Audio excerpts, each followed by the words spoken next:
Hello, good evening, Mr. Caleb. We are set to go. You can share your screen. Okay, Yeah. okay, good evening.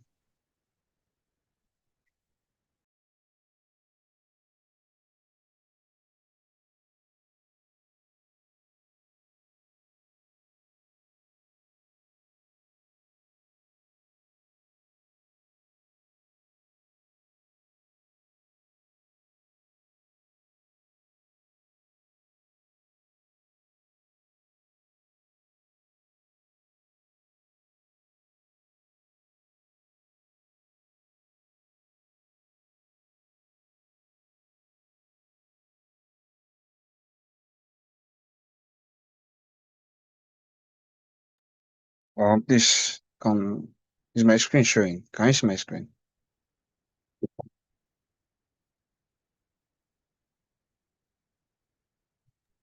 Yes, we can see your screen. Okay, okay, and I hope I'm audible enough. Yes, you are. All right. Okay, good evening, everyone. Good evening. Yeah, hope you're all doing great. So, welcome everyone to today's class. Today is going to be our first class. Today is going to be day one for the topic, the course we are going to take, yeah, which is Introduction to Cybersecurity. So we'll be talking about the beginners and roadmap to cybersecurity. What you need to know about cybersecurity. I know majority of us have been hearing about cybersecurity and all that. So that is what we're going to get from today's section. We're going to understand the nitty-gritty of what cybersecurity is, what cybersecurity, encapsulates what it's all about. So we'll go into today's section. Firstly, Ella. okay. Yes, yes. Can you hear me? Can you hear me?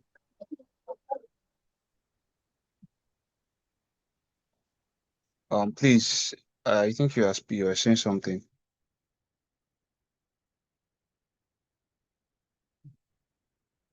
Please confirm if you can still hear me.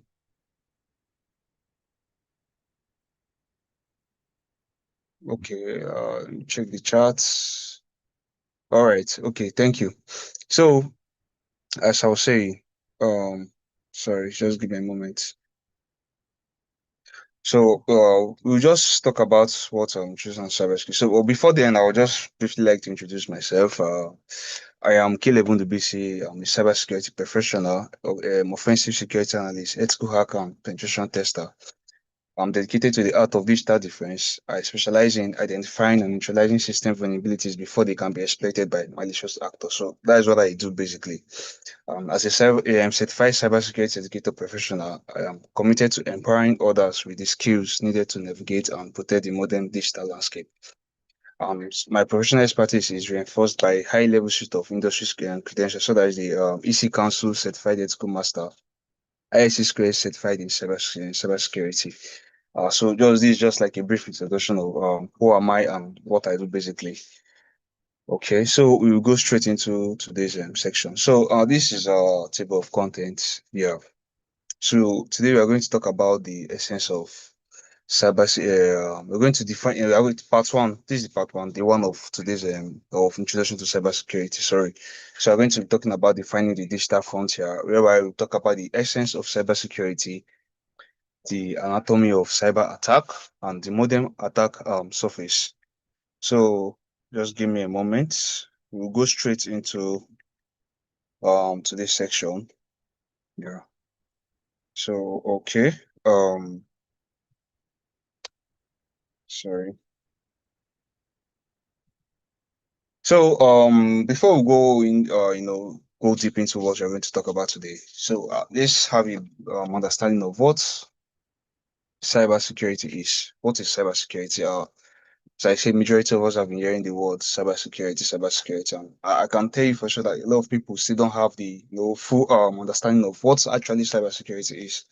Yeah, some we think it's just all about hacking, but I'll tell you from my own experience, and I'll tell you as someone that's been in the industry for 3 years now, and I'll tell you that it's beyond just hacking. There are some other things, and I'll tell you, for free that cybersecurity starts with you first. Yes, before you can even able to securing of your own assets or even to secure your own personal information or to secure any companies or any company's information, you have to first of all secure yours first.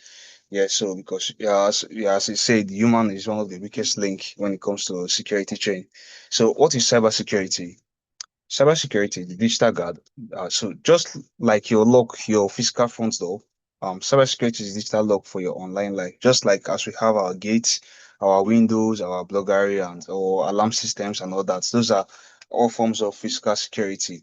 So, but for your cyber, but when it comes to cybersecurity, it's just basically like okay, instead of you trying to guide the door to your house, the window to your house, or the gate to your compound, doing that for your online life, that is your digital assets, your information, personal informations or data. So you're basically trying to guide, when you talk about, when you hear the word cyber, you just know that it's talking about the online presence, the internet.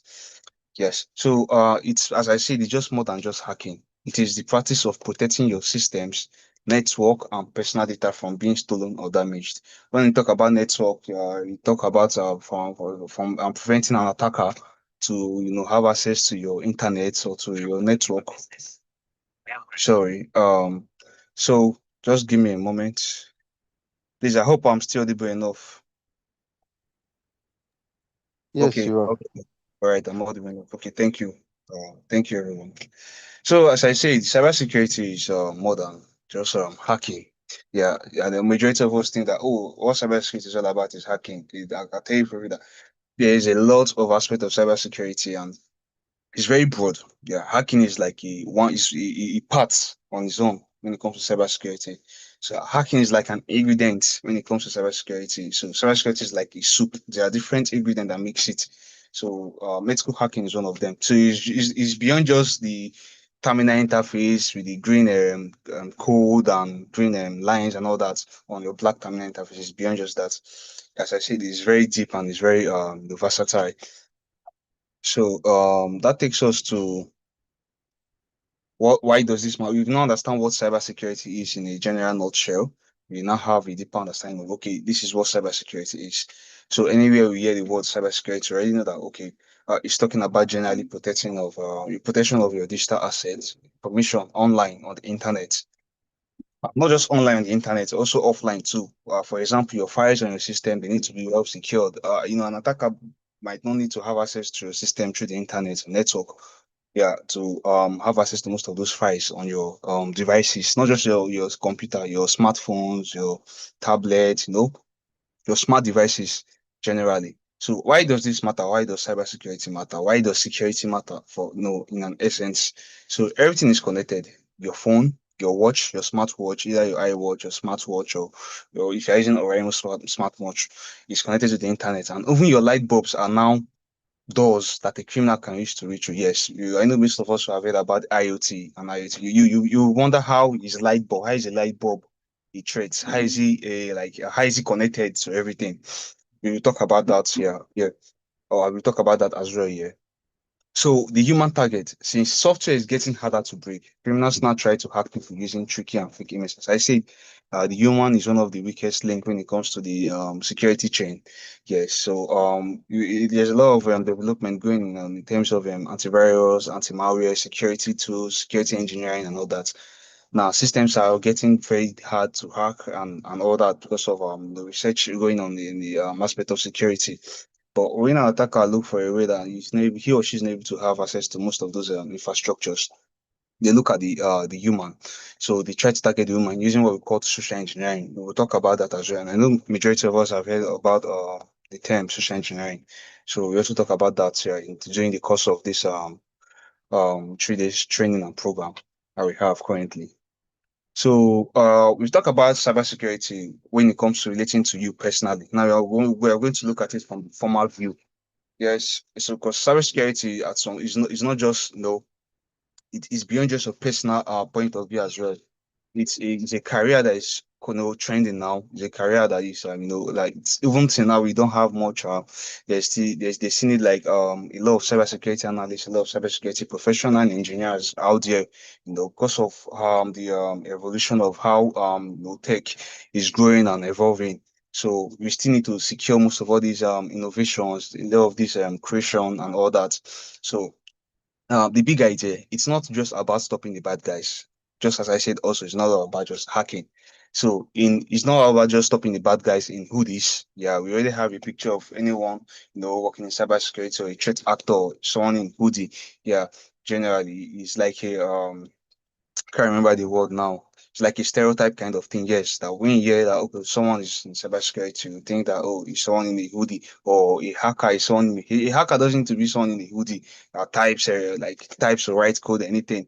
So it's about information assurance. So it's beyond just the bad guys in the hoodie. It's about information security and assurance. Moving beyond hacking, cybersecurity isn't just a game of cops and robbers. It is the professional practice of making sure data is handled correctly every single day. So it's not until you get breached or you get attacked. That's what cybersecurity is talking about. It's not about the good guys catching the bad guys, the hero catching the villain. There's no hero or villain in this story at this moment. It's about trying to know how did they say it? Prevention is better than cure. Yes. So it's about trying to see how far can you reduce the limit of this particular infrastructure getting hacked, this particular company getting hacked, and you as a as a person, sorry, you how can you prevent, try to secure your assets to ensure that you're not hacked and all that. So that is what the major aim of that is what cybersecurity is trying to practice. So it's not about until you get hacked, it's not about the good guys and the bad guys. It's about how can you prevent this, how can we reduce these threats. There's always going to be threats, trust me, yes. Yeah, as I say, there can't be 100% cyber security. You can have 99.9 security. There still is a slight of 0.1 chance percent that okay this can or a chance of a 1% that's okay this can still be infiltrated. But the thing is that at least if an attacker is even look for a loophole, it should be very hard for them to be able to exploit it. So that is what cybersecurity is basically talking about. And even though it's being exploited, they should have what they call a BCMS, what we call business continuity. Yes, whereby or you have a trait analysis. They'll have like a playbook and all those things to help to remediate such incident response to help remediate such kind of attacks to limit the surface of those attacks. So we've talked about is beyond just hacking, moving beyond hacking. Now let's talk about information insurance. So this means even if a server crashes by accident or an employee makes a mistake, data remains safe and unusable. Just as I talked about incident response, incident management, and all that, and then business continuity. So even though, okay, for example, you have set up all your firewalls, your web application firewall, your IDS, which is intrusion detection system, your IPS, and all that, and an attacker or a threat actor was able to find, a way, probably through vulnerable component or an outdated driver or outdated application or a race condition executable file, was able to have access to the infrastructure, the network, or the server. Okay, because of how cybersecurity is, is very broad. It's beyond just the technical aspect of it. You know, information assurance comes in that okay, even though if the server crashes, probably by a denial of service attack. I know most of us have already heard about denial of service attack and DDoS, yeah, and distributed denial of service attack. So, if for but you're giving like an example, okay, if it crashes, so it shouldn't help, it shouldn't stop, the business from continuing. Yes, it shouldn't be what will stop the business from continuing. It should what will prevent the business from, operating their services and offering services to their clients and customers. So that's where information assurance how comes in. So ensure that those information they are secured. That even though the infrastructure has been compromised, there's still confidentiality, availability, and integrity. And that will take us to after this, we'll talk about the CIA triad as well. So this is kind of speaking relating to the CIA triad. So what is the goal of everything? What is the goal of cybersecurity? To protect your digital identity, your money. Yes, your money is very important because a lot of fraud and a lot of scams are going on currently. So to protect your digital identity, your money, and your privacy from any kind of unauthorized access. So that is the goal. That is the vision and the mission of what cybersecurity is trying to entail, is trying to push to us. So before I go to my next slide, I hope everyone can hear me. I hope I'm audible enough, and I hope you can still see my screen.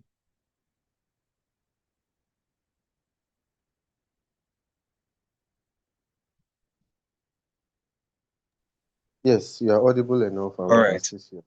right. So that is good. Okay, so we now understand. Okay, what's cybersecurity? What is the aim of cybersecurity? The goal, the big idea. Moving beyond just hacking. As I said, it's not just all about hacking. So that takes us to the three pillars. As I said, we talked about the CIA triad. So this brings us from the information assurance. This brings where we understand deeply what the CIA triad is. The CIA, when we are talking about the CIA, we're not talking about the law enforcement. We're talking about confidentiality, integrity, and availability. So if you want to know if something is secure, you have to check these three things. The confidentiality, which talks about the privacy, so only the right people can see the data. So that is what confidentiality is talking about. We all know about that. You can't expect everyone to be able to see. Okay, for example, you you go to a hospital or you go to a bank. You create a file, yes, and that file contains all your details or information, not your private information that you won't like to share to someone. Probably only someone close to you, or probably the doctor should be able to know that, or a family member, or a family friend, or a friend very dear to you. So imagine when you go to a hospital, someone just come and ask for such information. I need so Mr. A, Mr. B's information. Give me. So that is bridging the CIA triad, the confidentiality, because it's meant to be such information is meant to be private to you or private to the doctor or the medical person you are taking in charge of your case, or probably in the bank. Even the bank now, even when the police go to the bank, or probably other law enforcement go to the bank to make to want to make do some investigation, probably on money laundering, scam, fraud, and all that. They still have to go with the warrants. Yes, as far as the bank might decide, okay, we can't give you our customers' information and all that. But for on ongoing case, they have to get a warrant from from the courts, from the law. They can't just go and if you found if you find you as the person in charge, the owner of the data, if you found out that your information was given out to the wrong person, you have the right to sue them to court. So that is what takes us to what we call data protection, NDPA, and all that. So about confidentiality. So for example, your private bank balance should be only be visible to you and the bank, not just your private bank balance, your PIN, your ATM PIN, your phone PIN, your computer PIN, whatever your social media accounts PIN, usernames, those are meant for you personally. They are confidential. So it's basically talking about privacy. So this brings us to integrity, which is called accuracy. So data has not been done, changed, or tampered with in when probably when data is in transit or when data is in rest.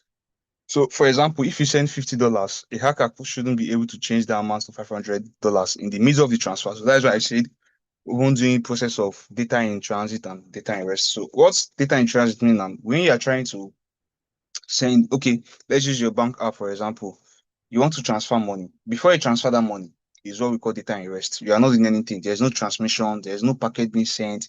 There's no any connection, no being established. There's no flow of data through the internet or through the network or through that particular channel that you used to communicate to the other bank or to the other person. So that is what we call data in rest. So then now you're not trying to just trying to send money, make a transaction from your account to someone's account or to pay for something.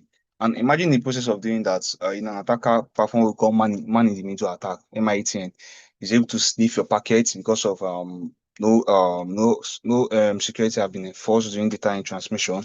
They're probably using HTTP instead of HTTPS, or they're using through a insecure channel or a protocol or ports. Yeah, so they're able to alter that particular amount you're trying to send. So by the time it's probably getting to that account or it's getting to your own account, they've reduced it or they've added to it. So that is integrity.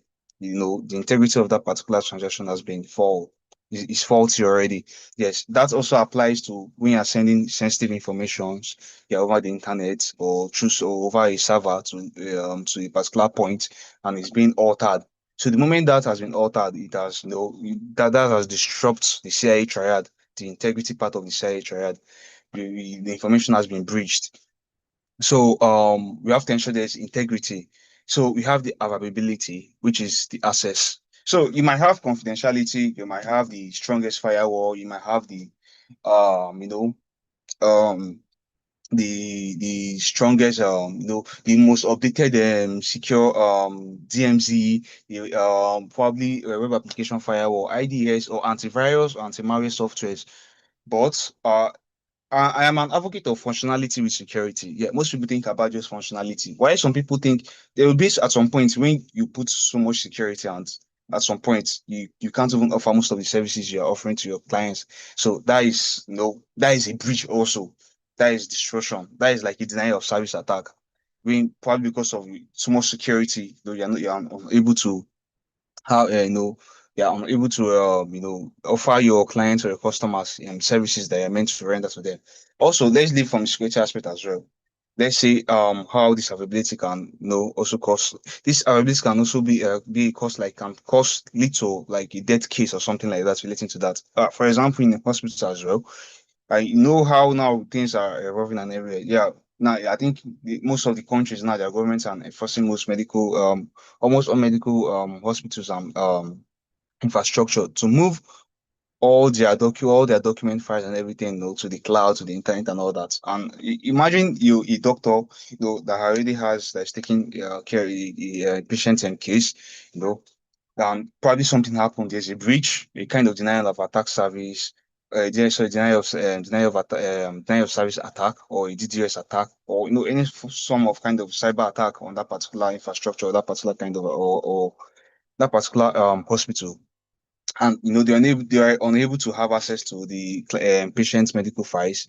Yes, though that can could lead to a lot of the issue. It can lead to death because probably there might be an emergency that they need to know. Okay, what are the drugs? What are the prescription? What are the what are the symptoms? What are the the criticality of that particular patient? It can lead to death. And also probably if you for example if you go to a bank as well and you're trying to have access to your money, to your funds in the account, and probably because of some side because of cyber attack or a kind of denial of service, you can't have access to such cash. That is that is already it's already breaking the law of what cybersecurity is talking about. So anything that is able to go against these three pillars we just been mentioned of, it's considered a cyber attack, intentionally or unintentionally. Another thing again is lack of probably there's no backup generator, or probably there's a ransomware on that particular server that locks all the files there, and the attacker is demanding a particular ransom, or a kind of virus that they will use to attack that particular infrastructure or server, to shut it down or to corrupt all files there. So they're meant to have backup. So that is what brings us to BCMS. That is business continuity.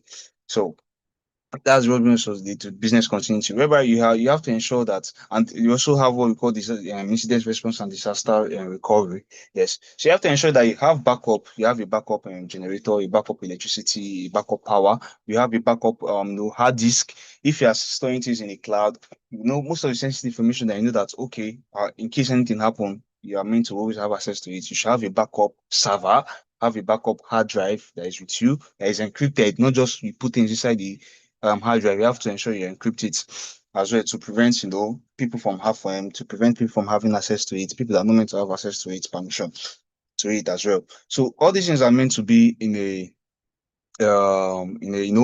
they're meant to be checked. That they have to ensure that they are well in places to avoid any sort of cyber breach or cyber attack. So you have to ensure the CIA triad is all followed and obeyed. That is the confidentiality, integrity, and availability as well. So we've talked about the CIA triad. We now understand what this entails. What is the picture? When you hear the word CIA triad, you understand that okay, this is what it's talking about. So we have some other ones as well apart from the CIA triad, but everything is basically centering on information security. Yes, basically focusing on information security. So this will take us to the next content we have for today. So we'll talk about safety and security. So they actually sound the same. Yeah, some people would like, okay, what is safety? What security? They'll be like, oh, they are the same actually. To be safe and to be secure, it's almost the same. But I will tell you that it's not really the same when it comes to digital world. So the intent is different. Sorry, just give me a moment. Okay, the intent for them is different. So safety, which is the accident, which is protecting people from harm caused by glitches or malfunctions. What's the digital concept of this talking about? Ensuring a smart car brakes don't fail because of a software bug. As I said, no, we all know now that there are a lot of EV cars, a lot of self-driving cars, like the Tesla and some other brands that are coming up. Now, even currently in Nigeria, yeah, can all see that most we are seeing a lot of cyber trucks, we're seeing a lot of Tesla cars, we're seeing a lot of electrical vehicles, EVs that I'm even using most of them for like brands like most of new brands coming up that's using the same thing relating to Bolt and Uber. Even most of the dispatch riders now you can notice that some of the bikes are riding are all electronic vehicles. And at some point most of these cars and bikes they are connected to the internet. Yes. They have softwares that are running them that are running them. They are not mechanical. Yeah, it's only a mechanical for those of us that know that are engineers. It's only probably a fully mechanical system that does not really need the software to run. You know, you see in terms of software, the program to run, there might still be some other component that has to relate to software that have to run those mechanical engines, but not compared to an electrical circuit or electrical board or something, sort things like that. So most of all these cars, these self-driving cars, smart cars, they are all connected to the internet. They have softwares running there, they have operating systems and all that. And imagine there's a malfunction, probably not even an hacker that probably hacked it. Probably there's a glitch in the software, a bug that probably made it break to to malfunction. That can lead to a serious accident, can lead to death.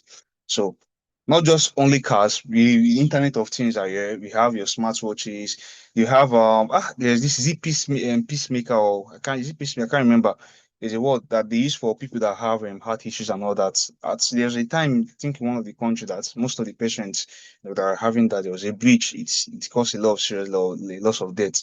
Because those things are all the Internet of Things that connect to the internet. They're being run by softwares and all those and programs that if there have been if there's a breach or if there's a malfunction, it can lead to death. So we now understand what safety is talking about, which is the accident. Now security is the attack. So the safety is you are not talking about security now. The fault can come from the manufacturer. As I said, I'm an advocate of functionality, where functionality meets security. So you have to ensure that okay, this particular product functions very well and this particular product has enough security to ensure that it still functions at the same time. And that security also is not limiting the functionality of that product. Because sometimes so a lot of security can I've seen in such cases from my experience as a penetration tester, where most brands will build so much security that even the customer, the UI UX and the user experience, of their client or customer, it's annoying that you'll be like, this security is too much. It's preventing me to do this, preventing me to that. And, for that you lose customer, you lose a client for that. So ensure everything is balanced, functionality and security. Ensure that they're balanced. So you understand the safety, which is talking about the accidents. Now let's talk about the security, which is the intentional attack. So protecting assets from people trying to cause harm on purpose. So the first one is unintentional. The second one is intentional. So we're not talking about the security aspect of it. So ensuring a hacker cannot remotely take control of these smart cars, base. So we already talked about okay, probably if there's a bug in the software or in the firmware of that particular smart car can lead to an accident. But what if it's an attacker, a threat actor that is trying to hack that? So you have to ensure from your own side as well that you ensure you secure. There's a firewall behind those the network or behind that's protecting that smart car infrastructure to ensure that an hacker did not penetrate into it and exploit such any vulnerabilities. You have to ensure there is no vulnerability. You have to always send updates, patches, and all that. So because I myself, I won't be even if I have the money to buy most of all these cars, I won't buy because of the security issues in most of them. Yeah, a lot of things can go wrong. Yes, so I'll still stick to mechanical, or if worse comes to us, I'll stick to an hybrid car.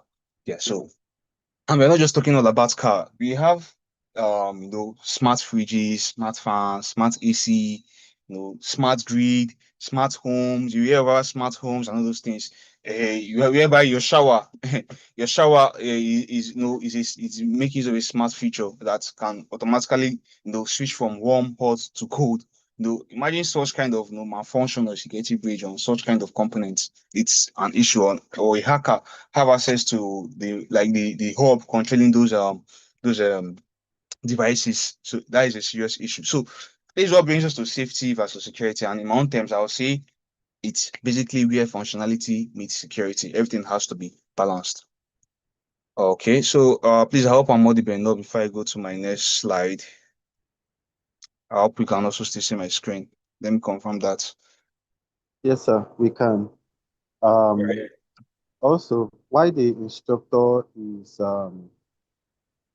taking his class. If you have any question, you can drop it. For those of you joining from YouTube, you can drop the question in the comment section. And I would also like to know why you you decided to join cybersecurity class. Do you are you what's your aim and objective? Are you joining this class to just get a brief overview of what cybersecurity is, or you intend picking a career in cybersecurity? So I would like to know your thoughts in the comment section. Thank you. You can continue, sir. All right, thank you so much. So let's go to the next slide. So we've now understand the difference between safety versus security. Yes. So that takes us to okay the threat actor. Yeah. So definitely there will be most of these things don't just happen by themselves. They just don't occur by themselves. Yeah, it's not black magic. Someone is intentionally behind most of all these attacks and all that. And with different motive, with different, knowledge gap, with different experience, with different exposure, with different skills. So as we said, not every hacker is the same. They have different skills, different reasons. For attacking. Yeah, they have their purposes why they're attacking, why they are doing what they are doing, why they are trying to attack a particular company, a particular country, a particular organization, or a particular person. Yeah, can be a victim, a single victim. So we have one of them. We have four here, but we are more than four. Yeah, but briefly just talk about this because these are the most common ones. But there are more than four. We have close to, if I'm not mistaken, close to 20 or thereabouts. But these are the most common ones that we have currently now. These are the things we say most every time. We have the script kiddos. So these are amateurs who use pre-made tools or scripts found online. They usually attack for fun or to show off. So a lot of them don't really know much anything about hacking, any technical thing about when it comes to security, computers and all that. Yeah. Yeah. So some of them are probably just they have access to some tools that have been created by some computer developers, some software developers, software engineers, some programmers or some scripts that have been written probably in Python, in React, JS, Java, or any programming languages that can be used for malicious intent. So all they just need to do is just to take the script of that particular tool or pre-made tools and use it to probably to attack. Probably their intention is probably for fun or to show off. I would say I used to be one of these before a script kid when I started. Yeah, I won't say fully script kid though. I was not doing it on the person. For me, it was just for fun. I was trying to learn. Yeah. So, but with time goes on, I started developing myself. I started learning things. I started understanding, okay, how these things work. No, and I moved from being a script kid to probably to a certified ethical hacker. So they are just amateurs, people that are still trying to understand what is happening, but they can be dangerous because they don't at some point some of them don't even know what they're doing. Yeah, they don't even know what they're doing. They don't understand what they're doing, and what they might do might be causing serious harm that they are not aware about. They might be causing serious cyber attack that they are not aware about. Yeah, intentionally. You can find most of them are probably kids that are still coming up probably by influenced by peer pressures or the internet now is an open source. You have a lot of resources out there and all that. So these are this what the script. This is what basically the what the script kids do, what they do and what they are about. Then you have the activists. These are individuals or group who attack for a cause, such as political or social justice, e.g., leaking data to expose a company. So they are like group of individual, group of hackers that probably their mission, their purpose, their vision is to probably let's say maybe PDP is trying to attack APC, probably they are contesting for a particular seat or something like that. For them to be able to have edge over this particular party, they will find a way for them to be able to, and everything now is online, everything now is internet. A lot of things are going on on the internet. So they'll find a way to probably hack, either one of the contestants or one of the party members' phone or computer, to look for something that they will use, or to probably do a denial of service attack, to jeopardize probably their votes, their campaign, and anything. So sometimes it might be for political reason. Sometimes it's for social justice. Yeah. Sometimes it's for sometimes it's for religion belief and belief system and all that. Probably different religion system that they're trying to probably say that okay, yes, we are what we are practicing is true, or what the other person is practicing is true. So look, these are cases whereby they can perform such kind of cyber attacks, to probably because they have a motive, they have like an interior motive, the purpose of why they are doing this. So these are the activists. So we have the state actors, highly skilled government-sponsored hackers who attack for national interests, such as spying or disrupting another country's power grid. For example, the Russia and China, America war. We know what is happening now and Ukraine. Then, so they are sponsored hackers. Skilled hack, not just any hackers. When I mean they are sponsored, the tools, the computer that they use, they are being sponsored by the government because the government, is like a cyber warfare. Yes, sometimes the war can be going on and we don't even know what is happening. It's not until probably they carry gun to, or they carry bomb, or they carry missile, or send a rocket or a fighter jet to come to the particular country to bomb them. No. And I'll tell you for sure that with the way of how things are going on the internet, cyber warfare is a very serious thing. That it can even cause more danger, more life. It can risk more life than even the physical war we are seeing ourselves. Yes. So I think there was a time there was an issue. I think it was, I can't remember, either Ukraine or Russia, where they got their power grid got hacked. Because we have what we call, so the way we have smartphone, we have what we call smart grid. The electricity grid is working on, they are being integrated with some internet, some devices, and some electrical components that are connected to the internet. And imagine a state-sponsored government trying to probably, if they can't find a way through fiscally to exploit that particular country's vulnerability, they look at their infrastructure, in terms of cyber. When you hear about cyber, I know that it's talking about online, internet, cyberspace. Yeah, so that's why we have what we call the cyberspace. So most of all these countries now are having like they're having like specialized field agents, probably in the FBI, CIA, most of all these things that are dedicated to fighting cybercrime, protecting the cyberspace as much as they're protecting their boundaries and their borders as well of their country. So they are being sponsored by governments that are being trained. A lot of them are very well trained graduates and very well educated. A lot of them are computer engineers, computer programmers, and all that. And what the government basically sponsor them is one, money to buy most of those tools. Most of those tools are expensive computers.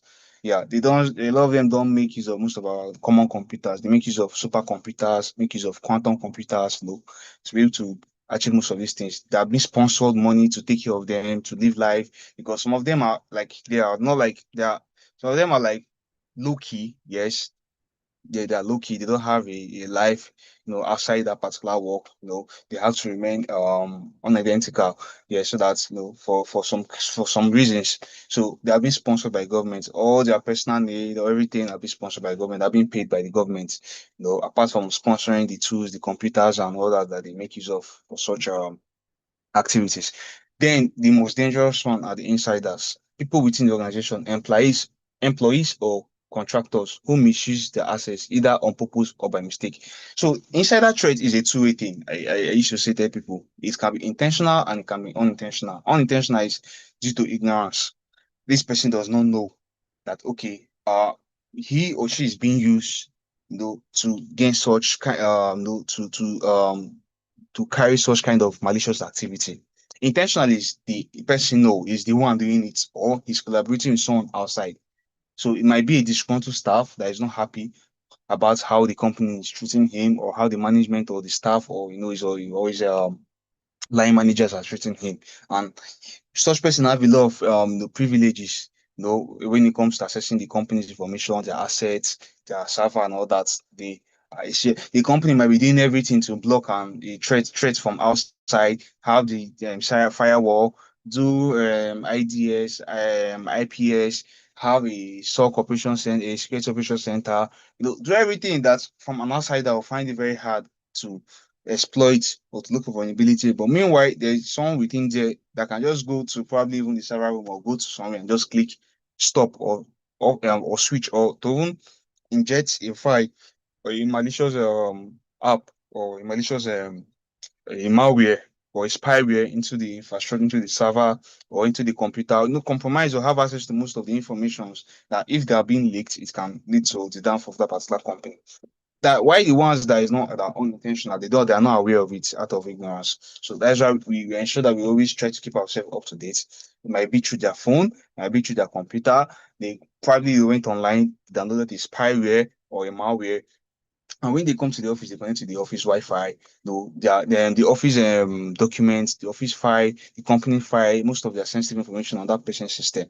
And he or she doesn't know that there's a spyware or a malware there, or that isn't to spy what the company's activities and all that. So that is what the insider threats is. So we have more even under this we classify this as threat actor, because under threat actor, we still have types of hackers. So you mentioned that, yeah, because as I said, cybersecurity is not all about hacking, and it's not everyone that knows how to hack that is a threat actor. As you can see from here now, you don't need to hack for you to be a threat actor. So, but when it comes to types of hacker, we have the white hackers, we have the black hackers, we have the red hackers, we have the blue hackers, and we have the gray hat hackers. So the red hat, the blue hat, the white hat, the gray hat, the black hat, and the I've made mention of the red and the blue. So and the grey hat so as well. So with all their own reasons, their all their purpose. Yeah, you got an ethical hacker or a penetration tester can be called a white hat hacker. Yes, a black hat hacker is the one that has malicious intent. A grey hat hacker is between the middle. So some of them do it for money, but some of them do it for their personal gain.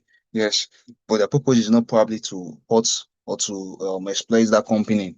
Yes, then the red hat hacker like the vigilantes. Yes, they don't like, their job, their passion is to ensure they catch the bad guys and they face justice and all that. The blue hat hacker is like you're probably software testers and all that. Before probably they launch a particular software, a particular product, they test it first before they launch it. So these are just different types of hackers. So they can all be classified under threat actors. Yes. So so that takes us to the attack vector, the how. We've talked about the threat actor, the who. We've talked about the what, which is the cybersecurity. We've talked about the who. Now I want to talk about the how. So how does these attacks happen? How do they happen? How do they occur? So this is the door or window a hacker uses to get into a system. So this is like a vulnerability. There have to be vulnerability before a hacker or a threat actor can exploit that particular system. If there's no vulnerability, there's no way they can exploit those systems. So let's talk about email phishing. This is one of the most simplest way, a person, a victim, or a company or a business can be exploited, can be hacked. So sending fake mails to trick you into clicking a link or giving up your password, which is called social engineering, which we'll talk about that, during the course of this um our program. Yeah, so social engineering. So when you see some mails, most of these mails are phishing mails that by the time you open it, you click the link, it's either two ways. When you click the link, it redirects you to fill a form to fill in so probably your Instagram account or your LinkedIn account or your bank details account, your username and password. And the purpose of you doing that, the attacker is having access to the your as you are putting your username and your password from the back end there, they are seeing it. By the time you click send, you send your credential to the attacker. It will redirect you to the official site of that particular website you are trying to log in into. But just know that your credentials have been redirected to the attacker, your password and username has redirected to the attacker. Sometimes that link might not be to steal your credentials or to steal your login details. It might be to install a malware or a spyware into your device, into your computer or your phone. So it can depend on the intention of the malicious threat actor or the hacker. So we have software vulnerabilities, which is exploiting bugs or mistakes in the program code to take control of computer. As I say, most of these developers, from my experience, and software engineers, some of them think more about functionality than security. It might be a particular, line of code, or it may be a feature or a component on that particular software or operating system, that is not well secured. An attacker do like an nmap scan or a vulnerability scan and found out that this particular component that this developer is to create this software is outdated, it's insecure, and before you know, there are tools out there, open source tools. You don't need to pay any money for them. You have access to them. You use to exploit that vulnerability, and before you know, you've hacked that particular software or you've hacked that particular infrastructure. So We have to also ensure from our own part that we always update our system, we always update our phone. Whenever they send updates, we should ensure that, oh, I understand some of these updates can consume data, but it's for our own good. Because if you don't do those updates and an attacker finds such vulnerability on your system or your phone or your devices, they can exploit it, take advantage of it. Yeah, sometimes it might be by mistake. They don't know that, okay, this thing can lead to exploitation or lead to vulnerability. Then we have the physical access, which is gaining entry by simply walking into a building and plugging a USB drive into a computer or stealing a laptop. In as much as you can put all the firewall, you can set up all the firewall, your IDS, your IPS, you have to ensure that not everyone have access to some sensitive places in the office, on your home, in your house, or your environment. Like server room, not everyone is meant to have access to the server room. There have to be, security measures, physical security measures that have been put in place, like probably biometrics, retinal scan, um, access card, those things, and not just anyhow people. There are some places that restricted staff are meant not to know that the restricted area that not all staff are meant to have access to it. Though there have to be also be logbooks. Anybody coming into the company or probably coming for visits, there's something that they sign their name and everything. So they have to ensure that even what most companies now do, like where I work, for example, now most of the USB ports on most of the systems given to staffs, or if you haven't bringing your own device, you don't bring your own device, you are not advised to copy any of the company's file into that device. So most of those systems they disable the USB ports. Like if you try plugging a flash drive, it doesn't even go. Yeah, it doesn't. You can't. It won't work because the flash drive can do two things. It can someone can use to copy your your your files, sensitive files from the system. Someone can use it to infect your system with a malware or a spyware, for some other malicious reason. And with the way things is now, there's what we call the oh my god cable. The oh my god cable is like a normal charging cable cord we have like that. Sometimes, most of us, I used to do it then. You plug your, if you probably don't have an adapter or there's no space for charging, you can plug your USB cable to your system, to your phone to charge your phone, or probably want to transfer something from your phone to your system or your system to your phone, plug it. Most of those cables have, there are some codes that have been written inside them. There are special cables that you think that, oh, they're just normal cable. They copy the moment you plug it to your system or to your phone. Either the attacker is copying things from your phone or is copying things from your system. Yes. So sometimes I don't need to type anything. I don't need to put all I just give is the code and I've run some auto.inf on it, and it's automatically just do like an auto run kind of thing that immediately plugs to your system, probably through the flash drive or the cable. It copies everything from your system to my phone, or from your phone to my system. Either way, you can do it like that. So you have to ensure that you guide your laptop, you guide your buildings. There's a man trap door.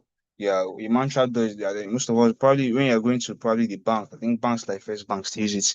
When you try to enter the bank, you see like a door that rotates 360. Only one person can enter it per time. So that is an example of a man trap door. We have ballads, we have security. You have to have a security person, yeah.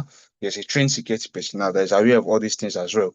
So this we've talked about the attack, which is the how the threat actor takes advantage of these vulnerabilities, how they can exploit most of this system. So we talk about the kill chain. In ethical hacking, it's called the cyber key chain.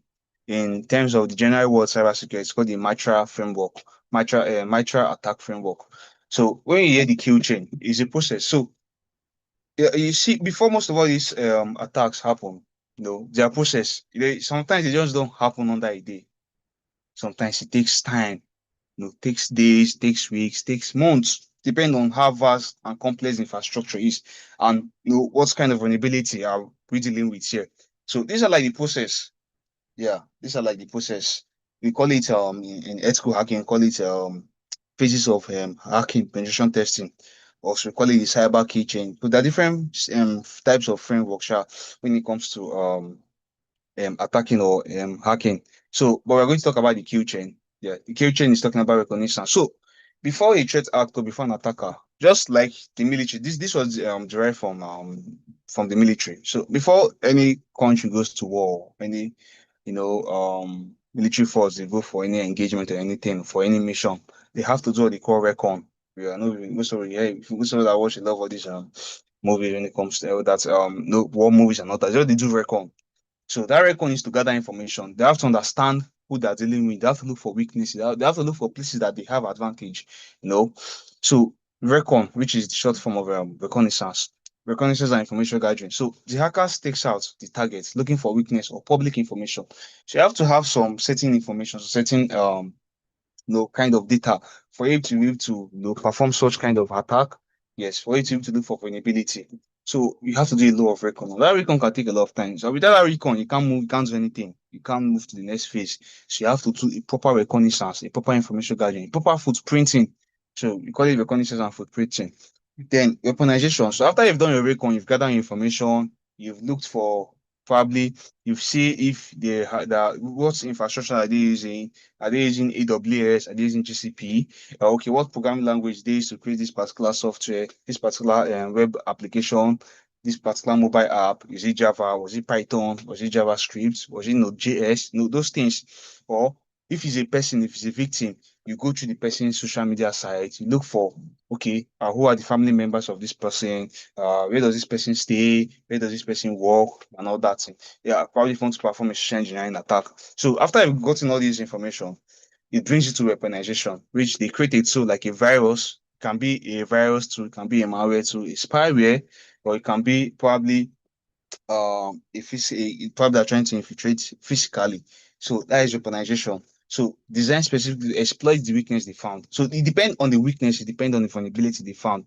That's what determines the weaponization. What kind of weapon are they going to use to? So just like in the military, they might probably look, okay, there's no vulnerability on the land, but there's vulnerability on in the airspace. Yeah, it's not secured. So that will not change their mindset that okay, we can't attack from the land. So we can't make use of guns. We can't make use of AK-47. We can't make use of AMGs and all that. Those guns. So we have to make use of rockets. We have to make use of rocket launcher, missile launcher. We have to make use of fighter jets, helicopters to attack from this airspace or through the water. We have to make use of submarine ships. Big armor tank guns on most of those ships and all that. So depend on the vulnerability they saw. That is what determines okay, what kind of weapon are they going to use to exploit that vulnerability. So after they've done the recon, the recon has given them the information they need. They've done the weaponization, they've gotten the weapon or the tool or the software they will use to exploit such vulnerability. Now takes them to delivery and execution. So they send it to either via email or via the USB, and it's triggered on the victim system. So that is now they now look for how can we pass this? How can we execute this? Okay, we've gotten the weapon. How can we put the trigger and the bullet should be able to hit the victim? So that is what delivery and execution is talking about. Then we talk about installation and control. After they've delivered the malware or whatever spyware or kind of malware they injected, then it brings them to install installation and control. So after they've delivered it, they install it on the system, on the device, on the server, on the infrastructure, or on the cloud, or their cloud platform. So the hacker gains a foothold and can now control the system remotely from anywhere the hacker is. Doesn't need to have physical access to the device, to the computer, the server. He or she can remotely have access to the system. Then exfiltration. After they've installed that, they have control over the device, over the system. They try as much to take a lot of information from that victim system, from the company's infrastructure, steal sensitive files, things that that can lead to further what we call trying to remember the name. Um Yeah, persistence. Yeah. So they might, okay, you have access to the system. You are not, you try to have access to the server, but the password of that server is on that system. So by the time you're able to get the username and the password from system, you're able to have access to a wider scope, have access to the server. Once you have access to the server, you can have access to more other infrastructures, other devices connected to that server on the same network. You can steal data, information, a lot of things. You can do a lot of things from that. So this is just basically the cyber key chain, the kill chain, like the journey. Yes, the process that the attacker or the threat actor have to go through to be able to achieve his or her objective. So this is what happens. And this thing can take a lot of time. Depends on, as I say, depends on the infrastructure, the target or the intent of that threat actor or the hacker. So let's talk about the endpoint security. We've talked about the kill chain. Now let's talk about, okay, how do you secure yourself? How do you secure your company's devices, your company's infrastructure? And we have to have understand of what even an endpoint is. So an endpoint is any device that connects to a network. So these are primary target because they are where the users are. So an attacker is basically going to target a user to have access to the network if it doesn't vulnerability. But at the end, even though they are attacking the network device, the router or the switch, or they're attacking the server, the end goal is to, compromise, most time is compromise the users, the company. And the company is not made of a building, it's made of people. Yes. So that is just the thing. So any device that can connect to the internet, to net, not just internet, to the network and internet. It might not be, sometimes the network doesn't need to be in the internet, on the internet publicly. It might be a private network, a private internet. That is called an intranet. Yes. So any endpoint, any device connected, either your phone is an endpoint, your printer is an endpoint, your scanner, your camera, your phone, your computer, your laptop, your tablet, your laptop, whatever device, your smartwatch is an endpoint that is connected to a network, to an internet. Your router is like, it can be a form of a network. Like you can have multiple devices connected to it, is a network. So those are called endpoints. So as I said, your lab and workstation. So these are the front doors to companies' data. If a laptop is stolen or infected, the whole network is at risk. Exactly. They can infiltrate, as we talk about insider threats. So they can probably target a particular user, a particular staff from that company. And from there, the staff takes when they go to the office, they connect to the office network. When they go to wherever they're going to, or their home network, the connection. So if their device have been infiltrated, have been compromised, definitely, if there are no strong security measures put in place, they're also going to compromise the company's network and every other endpoint and device is connected to that network. So we have the mobile devices, which is our phones as well, or your tablet, yeah, or your iPad. So our phones contain our entire lives, which is your banking, email, location. It can even track you. Most of the phone has live GPS. We have our GPS on, our live location on, because we take them everywhere we go, and they are constantly exposed to security, Wi-Fi, malicious apps. So this brings us to Wi-Fi security. So I know there are some hotels, there are some places, flights you take as well, that you have access to free Wi-Fi. You have to ensure that, okay, you are careful with the Wi-Fi you are connecting to, or you don't know, sometimes they can be compromised. They can be what we call evil twin. Yes, they might be a malicious intent. No, sometimes the company might not even know self that, okay, yes, that's probably the Wi-Fi is being hacked or is being used for such kind of malicious reason. Sometimes it might be an attacker that will set like a honeypot or a evil twin Wi-Fi SSID, to perform some kind of a malicious intent. So what is the goal of everything endpoint security? Yeah, protecting this device using antivirus. You have to ensure you have a paid subscribed antivirus on your devices, your phones, your smartwatch, your computer, your server, or whatever infrastructure is endpoint is that's connected to the internet, your TV. Yeah, because you have to consider your smartphones and appliances as well, because they connect to the endpoint, the internet. They're also endpoints as well. I've seen a case where a TV has been used to compromise the company. A smart TV it has been used to compromise the company. Yes. So you have to ensure strong password. You're not using password like your birthday, or a special date, or your name, or you're using big password that is just probably no combination of letters or special characters or capital letters. You have to ensure you're doing this, and remote tracking and wiping.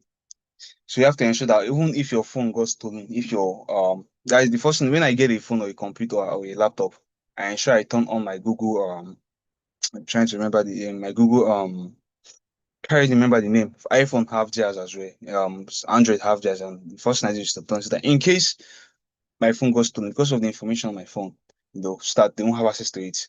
Immediately, okay, the phone got stolen. I try to track it, I can't track it. The first thing I just do like a remote wipe. So it wipes all data from that phone or from that computer.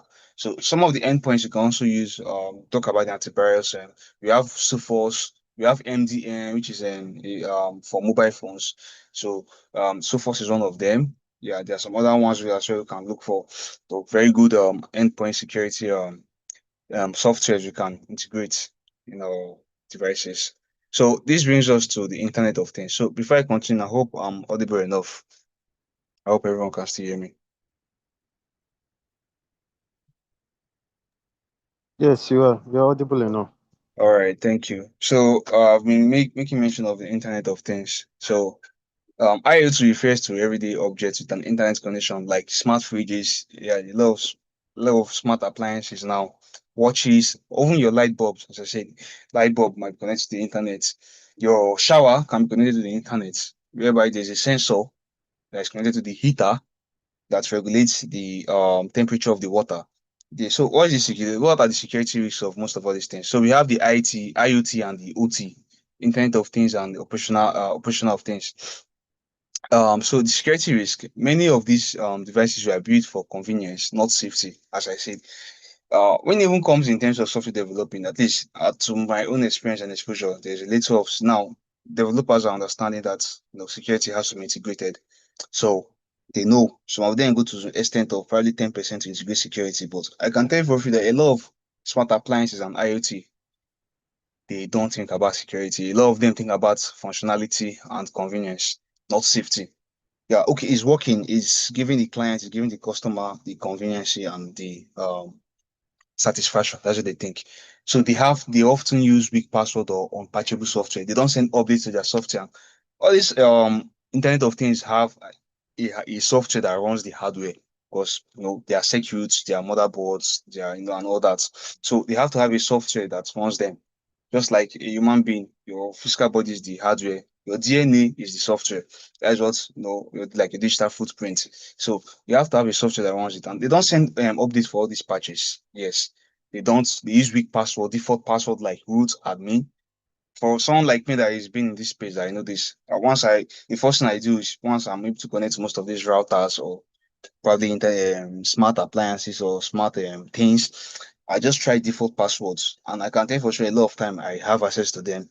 Yes, so these are the things you have to also be aware of because if they don't really do their security from their side. You as the user, you have to also ensure that you're security conscious. You have to try as much to change those default password. You have to try as much to put security as well. Yeah, there's this movie, The Hacker. Yeah, I don't, most of us might have seen it. So whereby I think the man working for was working for company. The boss fired him, something like that. He was angry. He was a cybersecurity expert there in the company. He was able to get the man physically because the man has money. He goes around with bodyguard and all that. How he was able to get revenge on that man was to his house was fully automated, smart home, compliance. The shower, everything was connected to the internet. He was able to cameras are there. Even your cameras too are also smart appliance that are connected. That are also Internet of Things that are connected to the internet. He was able to hack into the network, get to the camera. He was able to video the man's daughter while he was naked. He used it to blackmail her, published it. I think at some point he hacked the man car. The sensor in their shower, he was able to hack it. He was able to use it to, I think, while the daughter was beating the bedroom, he was able to change the sensor to a very hot, make the water very hot. It burns the girl's skin. He was able to he hacked this man's car because the man was driving a smart car, was able to help us. The car as well was connected to the same network as the house network as well. So once was able to compromise through the CCTV camera, that is all it took. So yeah, all these things you need to consider them. They have their advantage and disadvantage, but why disadvantage is more because most of these companies building them don't put security in place. So there's a new evolution coming on in cybersecurity where we have Internet of Things and OT security whereby now they have to ensure some compliance. They have to follow security compliance before they can, get the approval that okay, yes, you can sell this particular product because of things that have happened previously in the past. How these hardware devices have been exploited and taken advantage of. So the pivot attack, an hacker doesn't want to spoil your milk. They hack your smart fridge to get into your home Wi-Fi and steal bank details from your laptop. Your house Wi-Fi, if you have a Starlink or if you have a router or a home hub, a network in your house, if I don't have access to hack your network directly, it's secured. All I just need to do is to hack probably your smart fridge or to hack your smart fan, your smart AC, your CCTV camera, as I said. And once they're able to have access to each of any of these endpoints, before you know, they have access to your network. They can do what we call pivot attack or pivot attack or vertical movement, whereby they can move from that particular device that they hacked to another device to gain, privilege escalation, to gain higher privileges. So moving from your fridge to your network, that's a whole lot. That's what we also call it lateral movement in ethical hacking. In hacking, we call it lateral movement, whereby you're able to compromise a particular device, like small device that is not, from there. The main aim is not that device you're targeting. So probably move from there to, a device or a network that has more sensitive, responsibility and functionality. So, what is the bottom line of everything? If it's smart, it's a target. If it's smart, any smart device is connected to the internet, so it can be a target. So you have to ensure that even if from your side, you have to be security conscious. So cloud security. So the Internet of Things, everything now is we're hearing about cloud, cloud, cloud. So now because most companies now don't make use of on-prem servers and all that. They move everything to the cloud. So the cloud is just a fancy way of saying someone else's computer like Google, Amazon, or Microsoft servers. So the shared responsibility model, security in the cloud is a team effort. So you as the user, you have to also protect yourself, and the provider, the cloud provider, that is the people in charge of the data centers, the data, but that's where they store information and all that. So the provider, for example, Google or Amazon or Microsoft, which they don't know Azure. Yeah, so it secures. They have to ensure that they secure the physical building, the power, and the actual servers. While you from your end, you have to ensure that you secure your data that you put inside. Use strong password, because no matter how the amount of security they do from their end, if you don't do your own security, if you don't use strong password, and it gets compromised, there's nothing they can do. It's not their fault. So, and also you have to ensure who you give access to. Yeah. So most of us now, we are making use of Microsoft, your Google Drive. Your Google Drive is a cloud service. Yeah, when you back up things on your Google Drive, you back up things on your Dropbox and some other platforms. So those are cloud services. You have to ensure that you use strong password, because the security is in two way, from the provider and the user. You guys have to come together to ensure that you use strong password. So what are the myths? Just because data is in the cloud doesn't mean it's automatically 100% safe. Yes, because it's in cloud, you feel that it's safe. It's not safe if you don't do your due diligence, and if also the provider they don't do their due diligence, and if the fault is from the provider, you have all right to take the case up. But if it is from you, don't have anything to say about it, because you yourself, even why the process of you probably registering or signing up. They will tell you most of these things here. You'll see it there. Yeah, even though sometimes you don't read most of all these things, but it's being written there. You have to ensure that you also do your due diligence to ensure that your information are secured. You use strong password and you don't give anyone access. You ensure that your computer devices you log in, those your Google Drive, your whatever cloud platform you're using, you have to ensure that they as well they are secure and using strong password as well to protect them. So you still have to lock your own digital folders.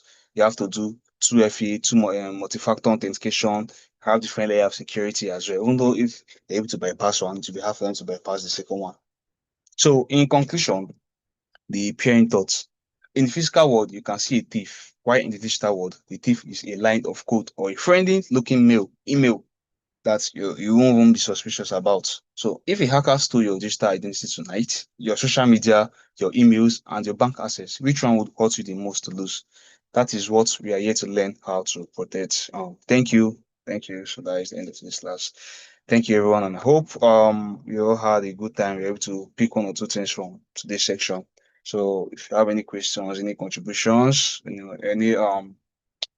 anything that you want to feel you probably want to ask clarification on, here to ask you. Have some time before we end today's section. Thank you.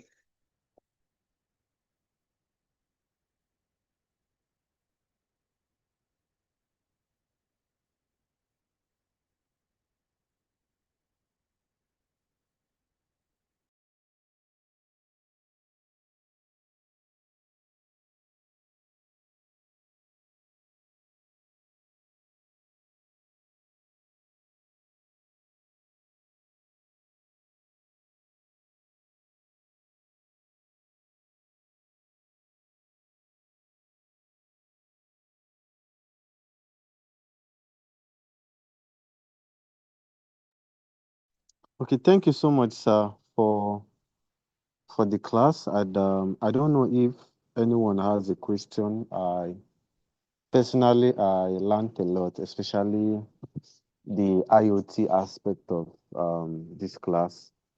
So I don't know if you have any question, those of you that joined via Zoom and those of you that also joined via YouTube. So if you have a question, I will for those of you that are on Zoom, kindly indicate a reaction, and those of you that are joining from YouTube, drop your question in the comment section, and it's going to be taken.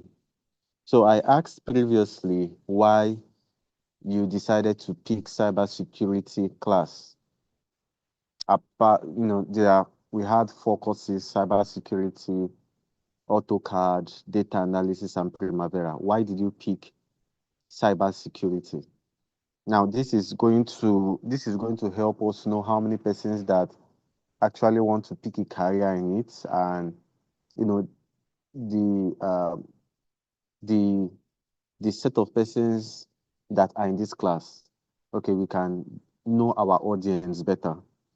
So if you have any questions, please kindly indicate. In the next 3 minutes, we'll be rounding up this class. Okay, this is 9:43. So by 9:50, everything about questions, we should be done with that.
Okay, so far I haven't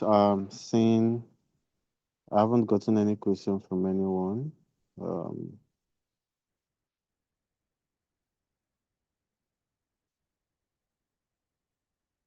okay, thank you. Someone says it's an amazing session and I have actually gained a lot. I actually picked data analysis, but I do enjoy this session. I'll be applying lessons learned from it. Okay, thank you. Some other person said I actually learned a lot and I thought, okay, I thought I would thank you to the organizers for that. I've been interested in cybersecurity and this program will help me decide if I'll pursue a career in it or not. Okay, thank you so much. Somebody's asked a question. I don't know if you said something with regards to that. She said, "How can I know if a cable is safe for use?" So I don't know if you said something. Yes, so I made mention of the OMG cable, the Oh My God cable. So the two things here is that you can't really know if a cable is safe. Two things. So the only way is that you have to be careful of the person you take your cable from. When you have, as I said, you can probably you want to plug your phone. If a cable is plugged to a laptop, to your phone, you have to be careful. Try for mostly Android users. Yeah, because this thing mostly affect Android users. So because Android is like more like an open source operating system. So it's very hard for you to identify if this cable is safe or not. So but it's something I feel you have to prevent. So the second way is that you have to be going with your own cable. You have to ensure that you have your own cable that you are sure of so that you won't be giving a cable from someone that you don't really know or you don't really trust.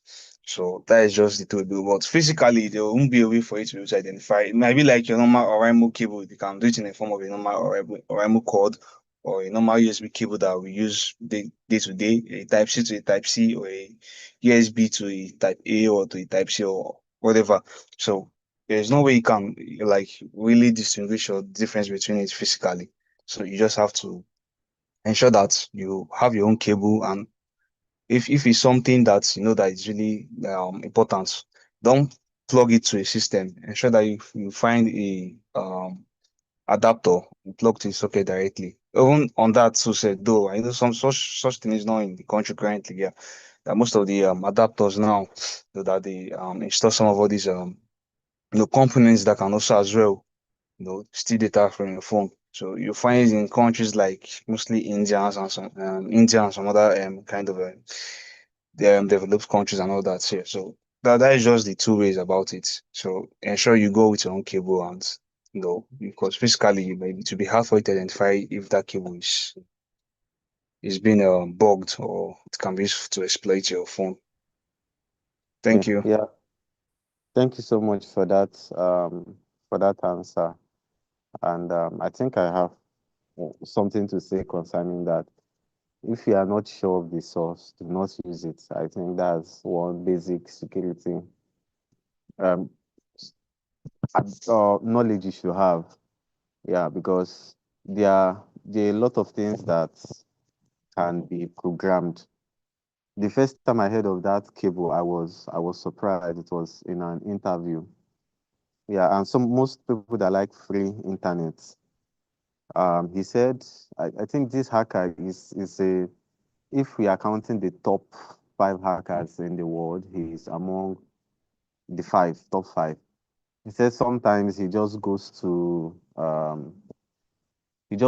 airport and carries out man in the middle attack, um, gets digital twin of I think he said something like that, twin of a current Yeah, evil uh twin.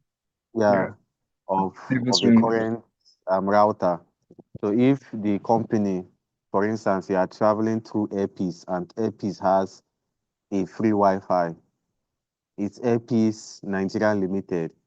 The person can, clone that and you see Airpiece Nigeria Limited, maybe with double T, just something to just little differentiate it, or the same thing. So you won't know, you just connect free Wi-Fi. Please, when you're in a public space, do not use free. There's nothing that is free. The moment you connect to it and it's free, it costs you your data or your security. Okay, thank you so much, sir, for this. It has been an insightful class, and we are going to see on Wednesday. Um, I've dropped the attendance in the group chats before now. The attendance will be closed by 10 p.m.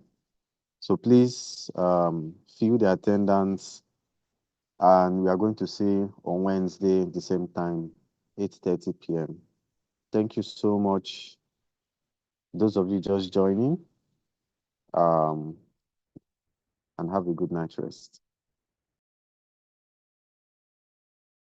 All right. Good night, everyone. Good night. See you on Wednesday. Bye.